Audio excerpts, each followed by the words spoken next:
porque nunca la profecía fue traída por voluntad humana, sino que los santos hombres de Dios hablaron siendo inspirados por el Espíritu Santo.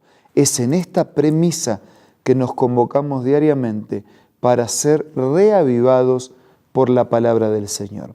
Hoy iniciamos la apasionante lectura del libro escrito por el profeta Habacuc. Pero antes pedimos la bendición de Dios. Señor, te ruego que nos bendigas al iniciar la lectura y reflexión del libro del profeta Habacuc. Lo pedimos y agradecemos en el nombre de Jesús. Amén. Este libro de Habacuc básicamente está conformado por una serie de diálogos entre Dios y el profeta Habacuc. Hay momentos que uno habla y el otro responde, y así de manera alternada. Se cree que la palabra Habacuc significa abrazo, y de alguna manera, a través de este diálogo, podemos percibir el abrazo de un Dios que perdona, que restaura y que siempre ofrece una nueva oportunidad. El primer capítulo de este libro nos introduce en esta temática. Esta es la profecía que el profeta Habacuc recibió en visión. Y entonces aparece la primer queja de Habacuc. Y lo hace de esta manera. ¿Hasta cuándo, Señor, he de pedirte ayuda sin que me escuches? ¿Hasta cuándo he de quejarme de la violencia sin que nos salves? ¿Por qué me haces presenciar calamidades? ¿Por qué debo contemplar el sufrimiento? Veo ante mis ojos destrucción y violencia, surgen riñas y abundan las contiendas, por lo tanto se entorpece tu ley y no se da curso a la justicia. El impío acosa al justo y las sentencias que se dictan son injustas. También vocabulario que se puede usar en nuestros días, ¿no? Lo que parece ser justo es injusto. ¿Dónde está la justicia? Diría Isaías, la justicia de los hombres es como trapos sucios, como trapos de inmundicia. Y en su sinceridad, Habacuc le reclama a Dios, ¿hasta cuándo, Señor? ¿Cómo es que un Dios que tiene ojos tan puros no ve el mal que está ocurriendo? ¿Cómo es que Dios no interviene para terminar con el mal? ¿Cómo es que Dios permite que su pueblo haga lo que hace? Versículo 5, comienza la respuesta del Señor. Miren a las naciones, contemplen y queden asombrados. Estoy por hacer en estos días cosas tan sorprendentes que no las creerán aunque alguien se las explique. Estoy incitando a los caldeos, ese pueblo despiadado e impetuoso que recorre toda la tierra para apoderarse de territorios ajenos. El mismo Dios dice, estoy por hacer algo que nunca hice y que si les cuentan no van a creer. Estoy aceptando que esos caldeos se apoderen y conquisten tierras y poblaciones. Son un pueblo temible y espantoso que impone su propia justicia y grandeza. Sus caballos son más veloces que leopardos, más feroces que lobos nocturnos.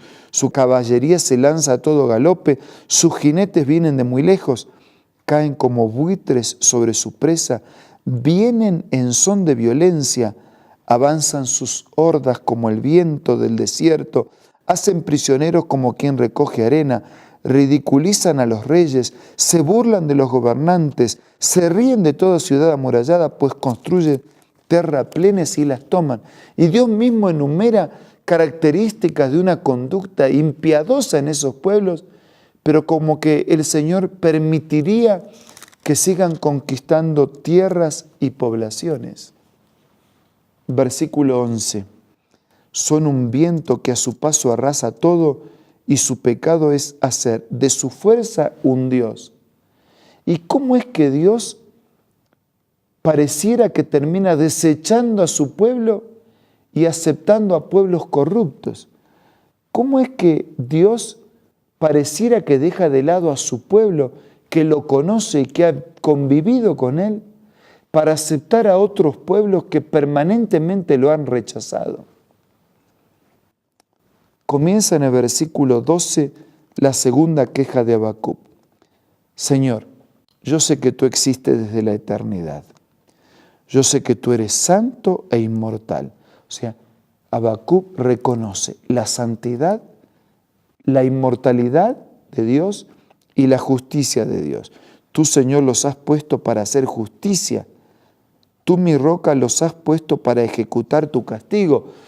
Habacuc entiende que la selección momentánea de Dios hacia esos pueblos era utilizarlos como un instrumento de castigo y de justicia, para que fueran la herramienta que Dios utilizara para llamar la atención, para advertir, para castigar, para terminar con el mal, para hacer justicia. Y Habacuc dice, yo sé, Señor, tú eres eterno, tú eres inmortal, tú eres justo, los estás utilizando como instrumentos de justicia. Son tan puros tus ojos que no puedes ver el mal. No te es posible contemplar el sufrimiento. ¿Por qué entonces toleras a los traidores? ¿Por qué guardas silencio mientras los impíos se tragan a los justos? Versículo 14. Has hecho a los hombres como peces del mar, como reptiles que no tienen jefe. Babilonia los saca a todos con anzuelo, los arrastra con sus redes, los recoge entre sus mallas y así se alegra y se regocija.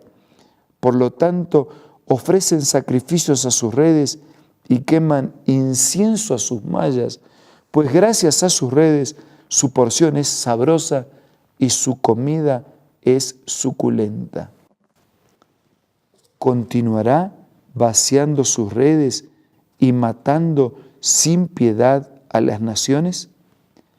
Claro, Habacuc no termina aquí, nosotros vamos a seguir mañana con la continuidad de este mensaje. Pero el concepto que quiero dejar en el día de hoy, a partir de este capítulo, es una queja de Habacuc porque parece que el mal se perpetúa, una queja de Habacuc porque parece que Dios abre la puerta y utiliza como herramientas a pueblos vecinos, y en realidad lo hace para,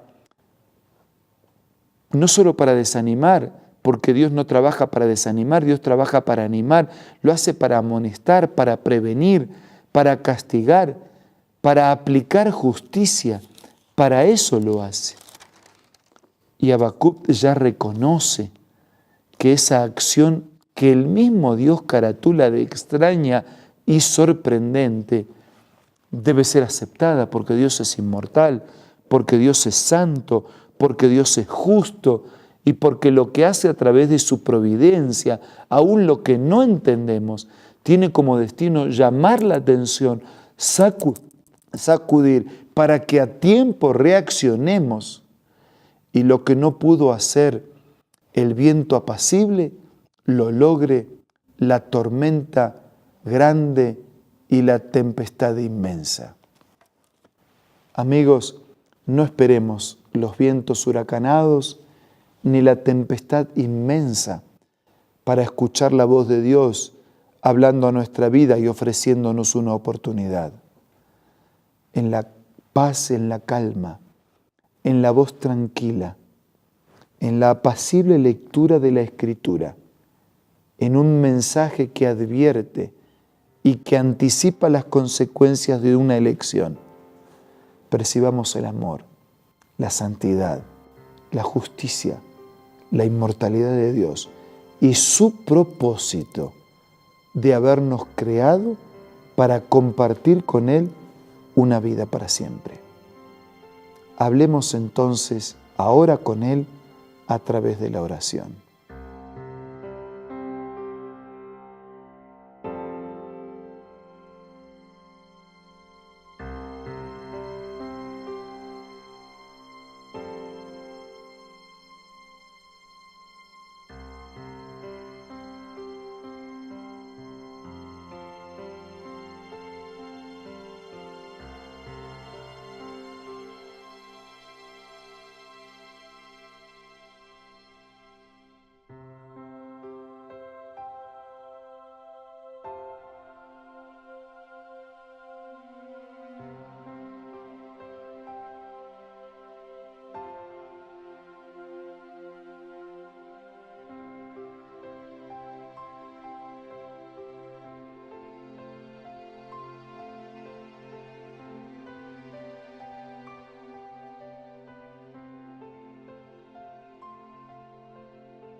Padre nuestro que estás en los cielos, gracias por tu soberanía, por tu inmortalidad, eternidad, santidad, justicia.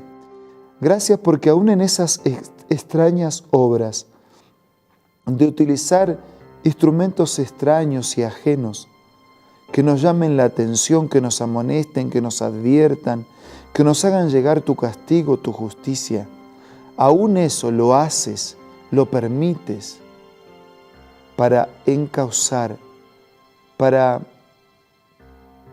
volver a llevar nuestra vida hacia ti, para colocarnos en los caminos de los que nunca deberíamos haber salido.